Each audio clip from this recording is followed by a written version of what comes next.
nous allons continuer là où nous nous étions arrêtés. Voilà, alors nous étions là, nous avions réglé notre menu qui s'est placé, n'est-ce pas, à droite de l'écran, mais renversé, et ensuite notre logo s'est placé à droite. Alors, nous allons arranger tout ça rapidement. On va avancer. Alors, nous allons déplacer notre logo de l'élément LI, nous allons le mettre ici dans un div. Alors, nous allons placer notre logo dans un div. Le div aussi est une balise, est un élément, donc dans un div. Ok. Alors, après avoir placé notre logo dans un div, on va actualiser la page pour voir ce qui se passe. Alors, nous avons notre logo qui est finalement bien placé là, parce que nous avons appliqué le style juste là. Ok, donc le logo est placé, n'est-ce pas, à droite, et nous avons fait un padding 17 sur le logo pour qu'il s'aligne. Alors, bon, bien évidemment c'est un logo, donc la couleur peu importe. Maintenant on va mettre une couleur pour avoir n'est-ce pas, un site assez homogène. Sinon la couleur du logo, c'est à la conception du logo, vous devez faire ça. Voilà. Bien, nous allons maintenant régler ce cas, c'est-à-dire renverser, mettre ça dans l'ordre normal. Nous allons revenir dans notre fichier HTML. Alors, c'est ici que tout va se régler. Alors, nous revenons dans notre fichier style. Donc, nous allons faire notre float right que nous avons mis au départ dans le LI. Nous allons mettre cette fois-ci dans le style, dans le UL. Alors, nous avons mis notre float right ici dans le LI. Alors, nous allons l'enlever carrément là et mettre notre float right où, n'est-ce pas, dans le UL. Et nous allons voir ce qui se passe avec notre logo. Ok, donc nous avons notre élément qui est placé de la sorte. Ensuite, on revient dans l'élément LI. Dans l'élément LI, nous allons faire un display inline block. Alors nous allons faire un bloc, n'est-ce pas, aligné, et badaboum, voici notre élément qui s'est placé normalement, n'est-ce pas, et en ligne. Alors nous allons essayer maintenant de mettre des espaces entre ces éléments. Alors je vais faire on va faire margin ici, margin left, on va faire dps, ensuite margin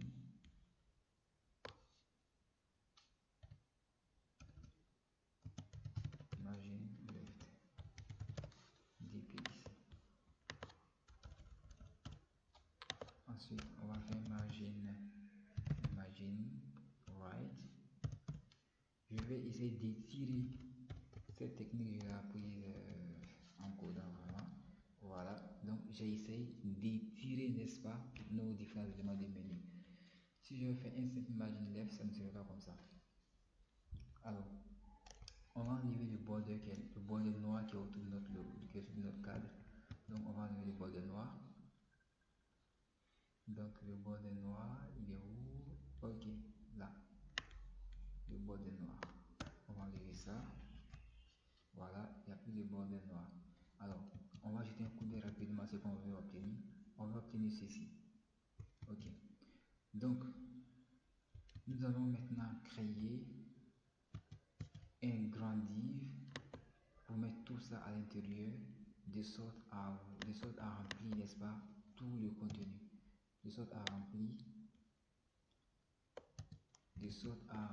toute cette page, voilà, ici, ok, de sorte à remplir toute cette ligne comme ça, du haut en bas. Donc, vous voyez ici, c'est plutôt centré. Donc, on va essayer d'obtenir toute cette partie, toute cette marge ici qui est là, remplir ça, la marge en haut et l'autre ici à gauche.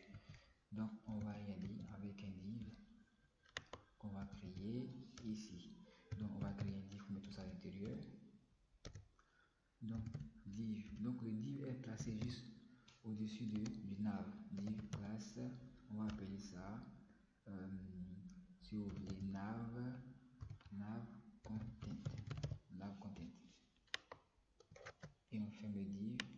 Donc, lorsque vous allez fermer le div, vous allez voir le div va se fermer juste ici. Nous, on veut placer ça, on veut placer ce contenu, n'est-ce pas, à l'intérieur de ce div. Donc, on va descendre et on met à l'intérieur de ce div. Alors, nous avons notre nav content qui est fermé juste là. En bas ici, notre nav fermé et l'autre. Alors, nous allons maintenant appliquer le style background à notre nav. C'est une classe, donc je mets un point nav content, notre background qui est là, je vais le placer ici aussi. Voilà.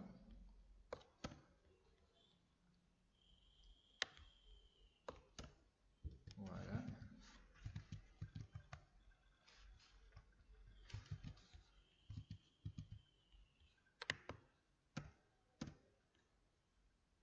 Ok, voyons voir. Est-ce que j'ai bien appelé mon nav content?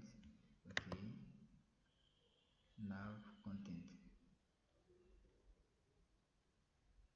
Ok.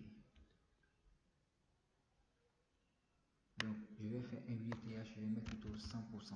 Cette fois-ci, je mets 100%. N'est-ce pas? Ah non. Voilà.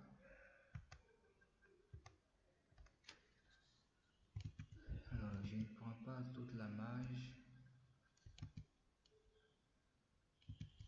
de l'écran. 100%. Ok. Je mets là 100% pour voir ce que ça donne. Ok, on ne prend pas toute la marge. Bien. Ok, c'est pas l'élément le plus important. Voyons voir. Alors,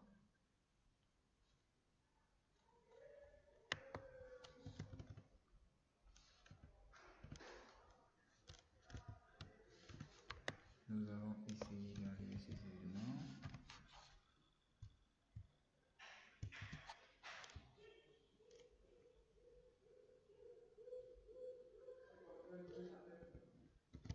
Alors, essayons de mettre un max. On va faire un max min 8dth. Donc, le 8dth minimum est de 100%. Ok, nous on veut. Voici l'image.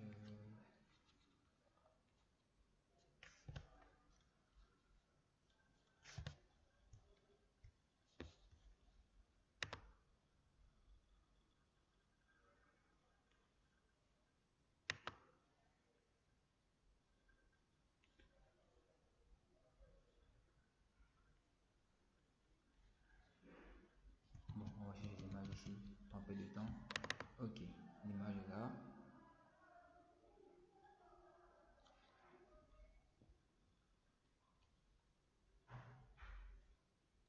Ok, donc, ok, j'ai l'impression que notre site est plutôt centré.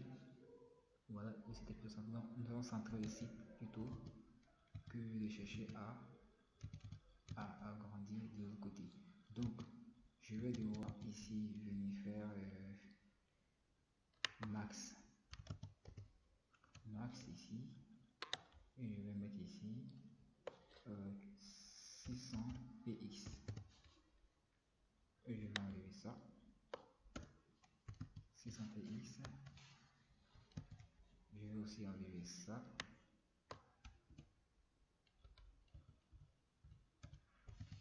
voilà. Ok, donc on fait 600 px, donc c'est un peu trop petit, on va augmenter 900 px. Voilà, on va essayer d'augmenter encore. Ok, on va mettre 980 px. Voilà. Ici, on va mettre un margin auto ou 0. On va mettre auto. Voilà. Et notre page est centrée. Voilà. Donc, tout va se passer à l'intérieur. Tout va se passer dans ce cadre. Dans ce cadre ici. Même tout ceci, nous allons les placer dans ce cadre ici. Alors pour ça, pour mieux gérer cette situation, on va faire, n'est-ce pas, nous allons mettre un autre, nous allons mettre ce div là ici. On va plutôt fermer le div juste après le HTML, après le H1. Donc le div qu'on a ouvert au départ, on va le fermer avant le body. On ouvre après le body, on ferme avant le body et on va appeler ce div content. Voilà, c'est lui qui va appeler content. Et en ce moment, on vient avec content ici. On va faire max VTH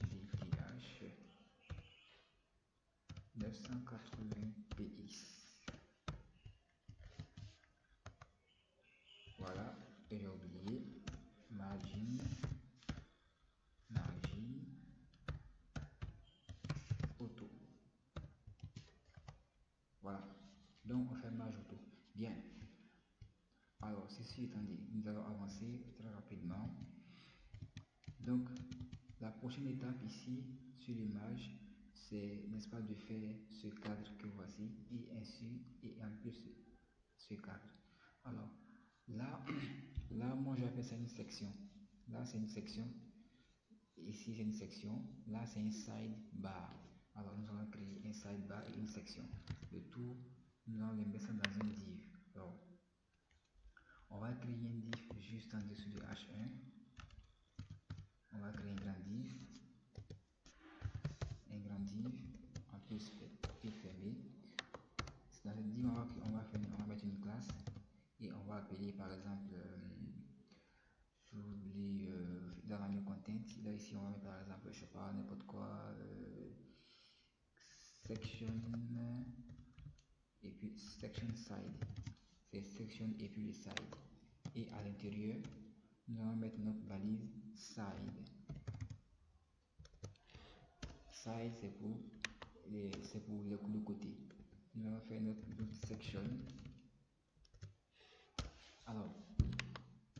Alors ici, sachez que tout ceci peut se faire avec un div. On peut faire tout ça avec des divs. D'ailleurs, je vais faire avec un div. Au lieu de mettre site, je vais plutôt mettre un div. Je vais mettre un div, c'est pas grave. Pour que vous puissiez voir que c'est possible. Oh là là. Ensuite, je mets div aussi. Voilà. Mais là, je préfère laisser section. Parce que moi, je préfère comme ça. Section. Et même, vous avez des balises qu'on va appeler aussi articles. Des balises articles. Comme ça. Voilà. Donc, on pourrait appeler cette partie-là article, vu que nous allons mettre nos derniers articles, on pourrait appeler cette balise article ou side. Mais on va appeler ça div et on va avancer. Donc ici, on va faire une classe, on va appeler la classe side. Là ici, on va faire une classe, on va appeler la classe section. Ok. Alors, nous allons maintenant, ici, nous avons notre section qui est là. Alors, qu'est-ce qui va se passer ici?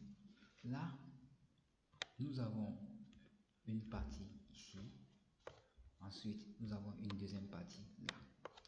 Pour mieux gérer cette situation, qu'est-ce qui va se passer? La section qu'on vient de créer, on va créer encore une deuxième section. Donc, si c'est section 1, là, on va créer encore une deuxième section qu'on va appeler section 2.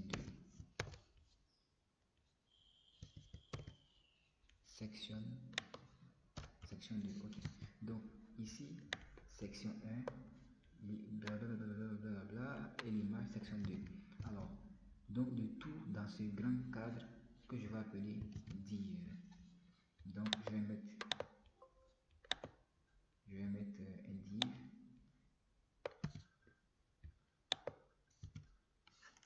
Je vais mettre un div.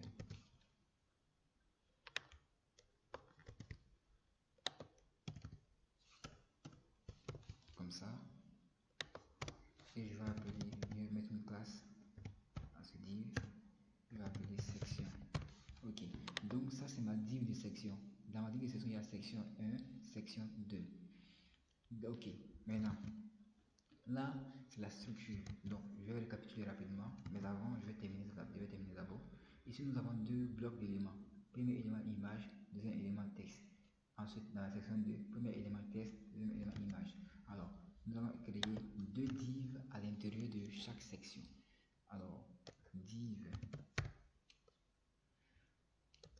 Sachez que la nomenclature de ces éléments n'est pas exhaustive. Il y a plusieurs manières, il y a plusieurs façons de nommer. Moi, je préfère passer par ce chemin. C'est plus structuré pour moi, c'est plus clair. Donc, le premier div c'est quoi? C'est pour les images. Donc, je fais classe image. Le premier div c'est pour l'image. Dans ma première section, le premier div c'est pour l'image. Le deuxième div c'est pour le texte. Donc, je mets classe texte. Classe texte. Alors, ensuite, donc nous sommes ici. Non, je vais mal mis, c'est pas là, c'est plutôt là. Ok. Là. Ensuite, dans la section 2, je vais faire la même chose dans la section 2. Je copie, colle dans la section 2. Donc, le premier c'est quoi? Texte. On va appeler ça texte 2. Et là, on va appeler ça image 2. Image 2. Ok. Alors, qu'est-ce qui va se passer ici maintenant? Alors, on va essayer de faire ça aussi. La même chose aussi pour ça. Donc ici, nous avons un cadre ici avec un champ dedans, un champ texte, un champ de recherche. Et là, nous avons, n'est-ce pas, ici, un sidebar avec une liste d'éléments. Alors, le premier élément, nous allons faire un div rapidement. Un div que nous allons appeler classe recherche. Ça c'est le div de la recherche. On va faire le div. Ensuite, nous allons mettre un formulaire à l'intérieur. Avant de mettre la formule, on va laisser ça d'abord pour le moment. Je vais mettre ici. En bas, nous allons mettre quoi? N'est-ce pas? Notre UL. Puisqu'on a une liste d'éléments en bas. Donc, on met notre UL juste en bas. Et à l'intérieur, notre LI. Alors, on a combien d'éléments? On a 1, 2, 3 éléments. Ok? 3 éléments.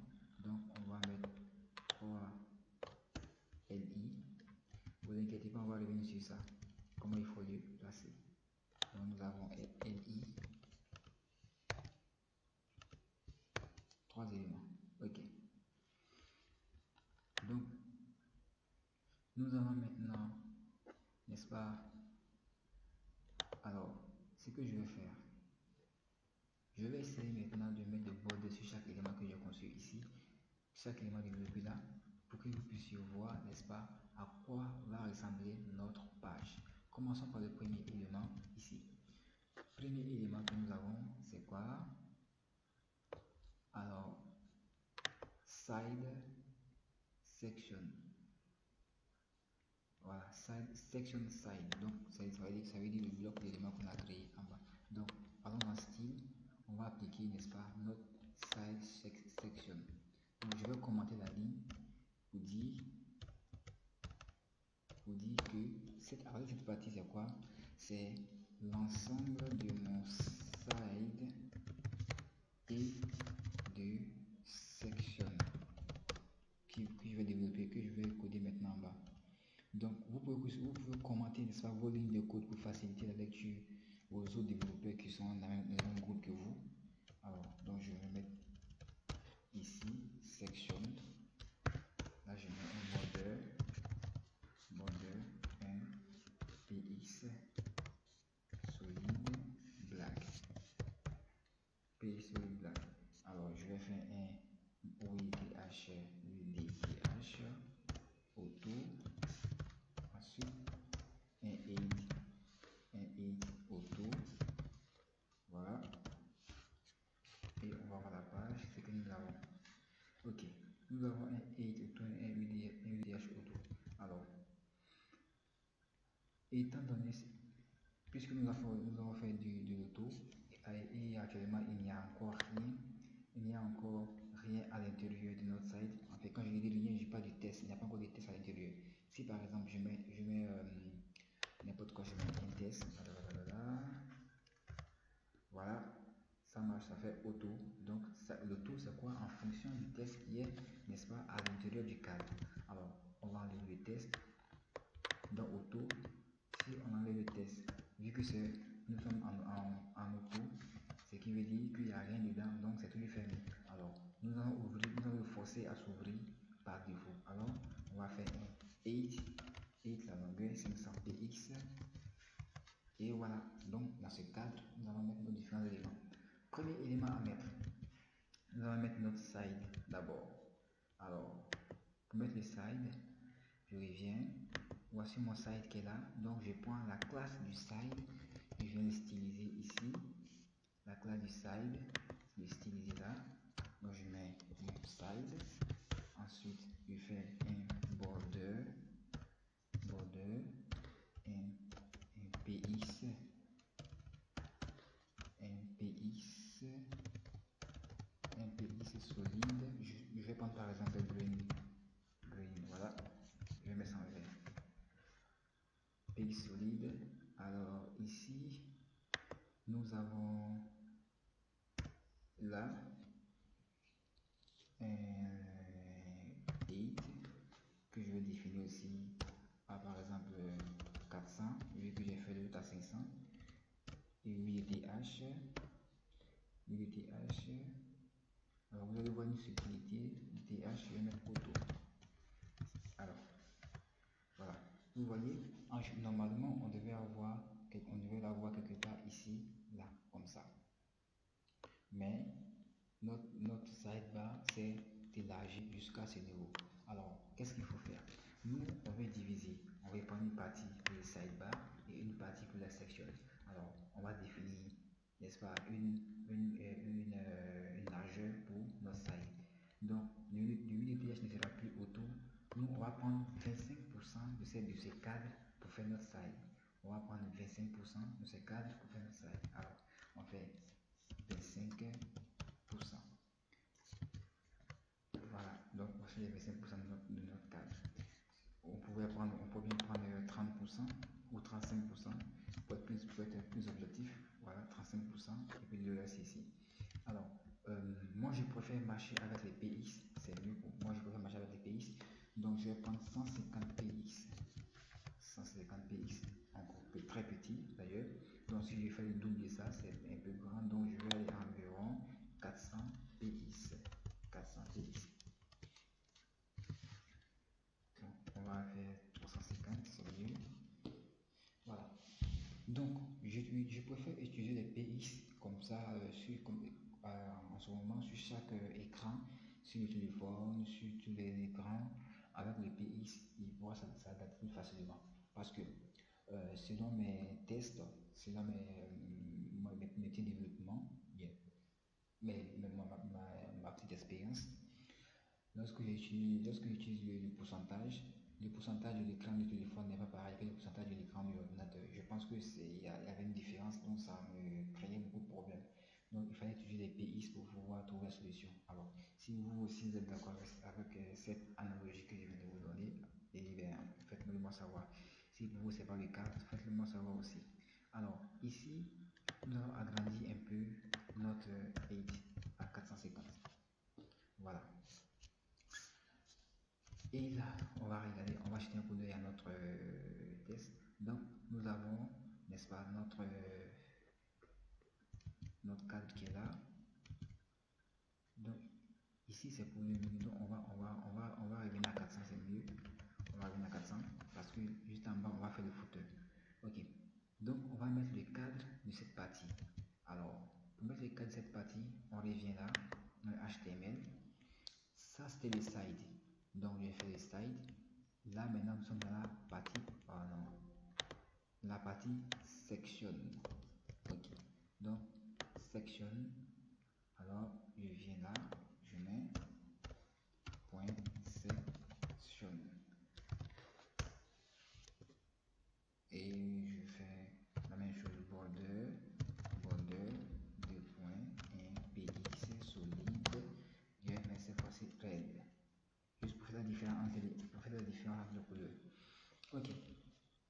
Voilà, voici maintenant un problème que nous avons.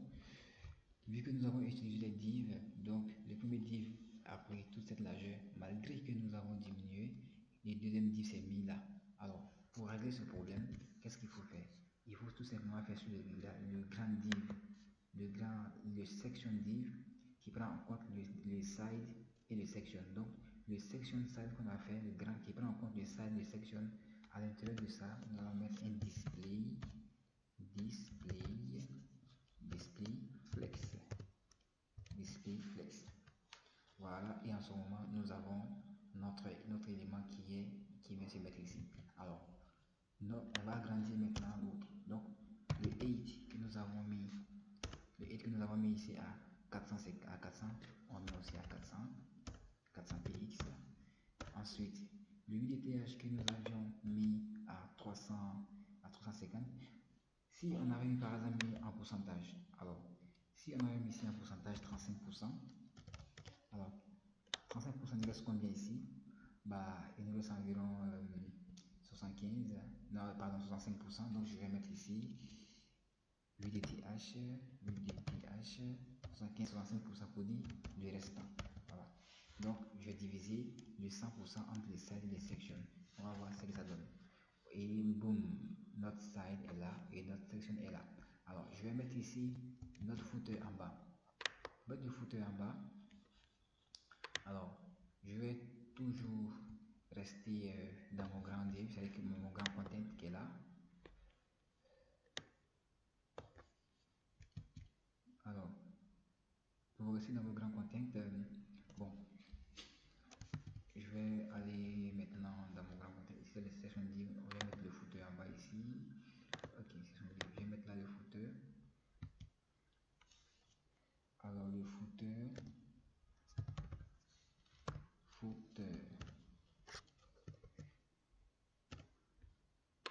classe footer. Voilà. Ok. Vous verrez dans certains codes, le footer peut se retrouver en dessous du body. Il y a certains développements qui nécessitent certains bugs qui font que l'on déplace le footer soit en dehors du body, soit à l'intérieur du body. Ça peut arriver. C'est pas des cas, c'est des cas exceptionnels. Donc c'est pas forcément la meilleure des manières. Ok. Nous allons mettre le footer là. Ensuite, définir le border du footer. On va mettre un px solide gray. Mais là, je vais faire 2 px parce que gray n'est pratiquement pas visible. Je vais mettre gray. Voilà, et nous avons le footer juste ici. Alors, je vais maintenant réajuster juste le 8. Je vais mettre ça à 500. Voilà, 500, le 8, 500, le 8. Et ensuite, le footer, je vais aller mettre ça, son 8 à, n'est-ce pas, 250. Et on va voir ce que nous avons. Et voilà, il est assez grand, 150. 150. Voilà, un peu plus grand encore. On va aller à 100. Ouais, je pense que c'est un peu plus raisonnable. Ok, donc voici en quelque sorte le premier cadre ici, deuxième cadre, troisième cadre. Alors, nous avons notre premier cadre en haut, deuxième, on va enlever le bienvenu qu'on a mis. Il n'a pas sa place. Pas sa place ici d'abord pour le moment, puisque c'est pas dans notre cahier de charge. Voilà. Donc, on va essayer, n'est-ce pas, de séparer, comme ici, comme sur le cahier de charge, de séparer là et là. Pour ça, qu'est-ce que je fais? Le footer, je fais un margin top. Margin top.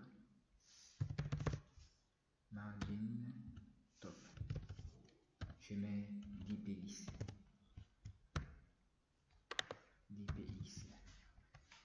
Non. Voilà, vous voyez, il a séparé. Comme vous l'imaginez, ici aussi, nous avons fait un margin top pour qu'il puisse séparer. Alors, on revient dans les code, on va chercher le footer side, voilà que voici, et on va faire un margin top. À son tour, je mets 10 px. Voilà, oh non. Ok, 10 px, ok. Donc nous avons séparé ça et de ça. On va augmenter un peu la séparation parce que je pense que c'est un peu trop petit. Je vais mettre ici 15. Pourquoi pas 20 en même temps, il faut pas vous de parler. Voilà, 20. Et voilà. Voilà. Alors, après avoir fait ça, nous allons maintenant revenir là.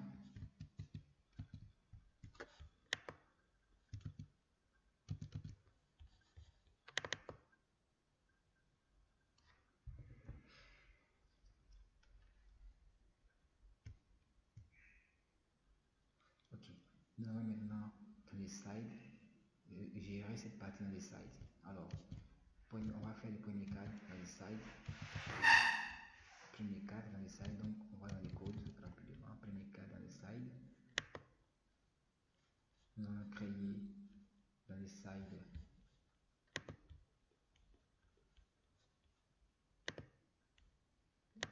dans la partie recherche, puisque dans les slides nous avons fait une partie recherche.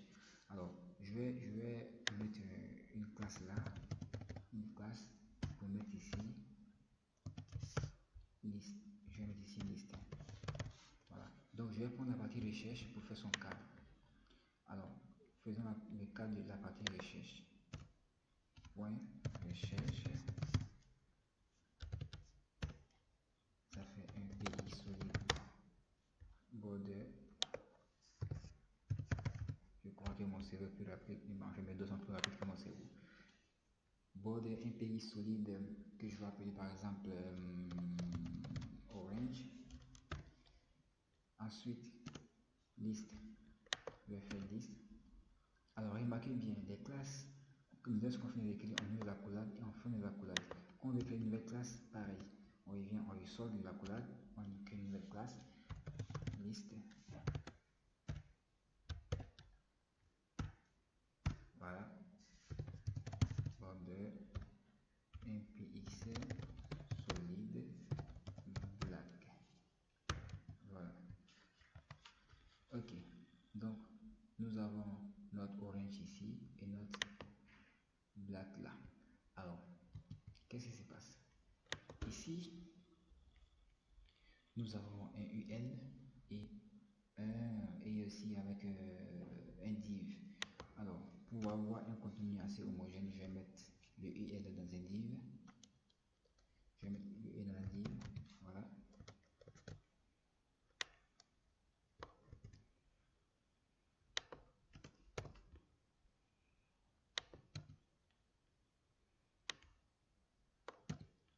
Ici. Et je vais mettre la classe. Je vais mettre la liste ici. Ici, je vais mettre article.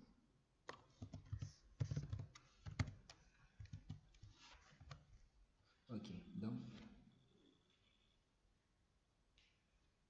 nous avons nos différents éléments.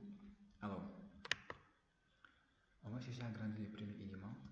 C'est que nous utilisons dans la recherche. Nous allons faire un 8 ici. 8. Et nous allons faire, n'est-ce pas, 100 px dans notre. Nous allons faire ici le 8. Nous allons aller à 400 px. Voilà. Et voici notre black ici, notre orange est là. Ok. Donc, vous voyez que nous nous rapprochons petit à petit de notre objectif. On va maintenant séparer ça et là. Alors, pour ça, je vais faire simplement une margin top. Margin top. Margin top. 15 px. Voilà. Donc, notre premier élément là et notre deuxième élément est ici. Alors,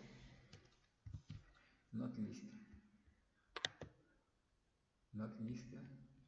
Nous allons mettre ici, comme sur l'image, Python, HTML et puis PHP. Donc Python, Django.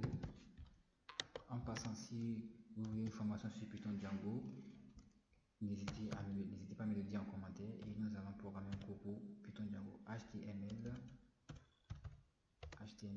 CSS. Il y a aussi le langage Laravel, le langage PHP. Si vous voulez aussi avoir une formation en langage PHP, n'hésitez pas de me le faire savoir dans les commentaires. Et nous allons travailler sur PHP, Laravel. Voilà. Et on vient sur la page. C'était où déjà? Ok, notre liste. Ok, notre liste, on va maintenant. Alors, lorsqu'on ajoute du contenu, on va enlever les listes qu'on avait mis et on va mettre autre. Voilà. Maintenant, nous allons voir ici, nos éléments sont là, mais en blanc. Alors, nous allons les mettre tout ça en noir. Donc, dans la liste, dans notre page, on va laisser notre 400 pays. Alors, vu que nous sommes à l'intérieur, c'est du blanc, on va faire color et on va faire black. Voilà. Oh, pourquoi j'ai juste eu cette page?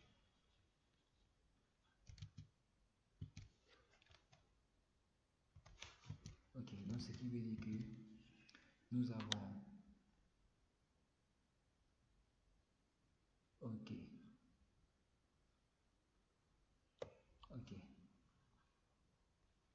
Alors ici vous voyez, quand vous prenez un élément directement pour appliquer sur un élément, quand vous appliquez du style sur un élément directement, alors vous devez vous attendre à ce que dans tout votre fichier HTML, tous les éléments qui auront ce même nom là, l'élément va s'appliquer dessus. C'est pourquoi il est préférable, n'est-ce pas, de mettre une classe. Alors nous allons mettre une classe ici, qu'on va appeler par exemple menu simplement. Alors, où est-ce qu'on a mis la classe, n'est-ce pas? C'est dans le menu, juste en haut, dans le nav. Le nav, mon menu. Ici, on va mettre, n'est-ce pas, la classe menu. Voilà. Et voilà, nous avons nos éléments qui sont là. Alors, qu'est-ce que nous allons faire ici maintenant? Nous avons mis nos différents. Ok, nous avons fait un display inline block sur un LI. Donc, du coup, tous les LI de notre fichier HTML auront un display inline block. C'est pourquoi ça, il y a un display inline block. Alors, je vais mettre une classe sur ça pour dire que je spécifie mon inline block que c'est l'élément LI de mon arbre. Alors, l'élément LI de mon arbre ici. Donc, alors pour faire ça pour aller plus rapidement pour un raccourci, alors je prends le nom de mon menu qui est là, le nom de mon URL qui est là, je prends le nom de mon menu et j'indexe tous les LI qui sont à l'intérieur de ma classe menu. Alors, je viens prendre maintenant dans mon style, alors je mets la classe menu ici, je mets la classe menu et je prends tous les LI de ma classe menu. Alors je reviens là et boum, nos éléments se sont alignés. Pourquoi? Parce que on avait pris le LI pour appliquer le display inline block. Alors que ça c'est du LI et ça aussi c'est du LI. Donc du coup, tous les LI de mon élément HTML auront un display inline block. Alors pour spécifier l'élément sur lequel je veux faire un display inline block, alors soit j'ajoute une classe et j'appelle l'élément pour, n'est-ce pas, ajouter le style, ou encore j'appelle une classe et à l'intérieur de la classe j'appelle l'élément dont j'ai besoin pour modifier. Alors Nous allons enlever maintenant ces points qui sont là et mettre un cadre, n'est-ce pas, sur les éléments LI, les éléments que nous avons ici. Pour cela, je vais revenir ici dans article. Je vais appeler ici article. On va descendre, on va maintenant faire article.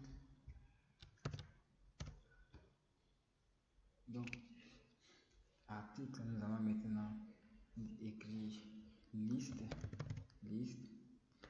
titre, node.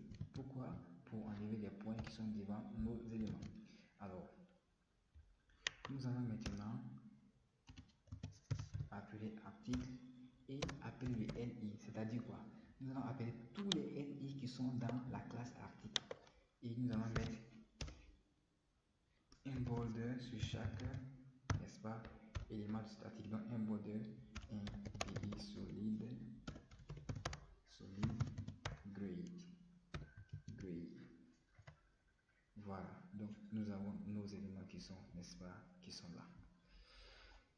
Alors, nous allons maintenant essayer de les séparer en faisant, n'est-ce pas, nous voulons les placer de la sorte. Alors, pour cela, qu'est-ce qu'il faut faire? Alors, retenez que tout ceci, on peut les faire avec grâce à des frameworks CSS qui vont plus rapidement, qui sont mieux designés, qui sont mieux traités et qui sont bien. Ben, nous le faisons manuellement pour vous apprendre un peu les rudiments, n'est-ce pas, du HTML et CSS. Alors, on va, n'est-ce pas, essayer d'arranger ça et arrêter cette vidéo pour ne pas paraître trop long. On y va. Alors, nous allons faire maintenant un padding top et bottom. Alors, un padding, nous allons faire un padding un peu en haut et un padding top.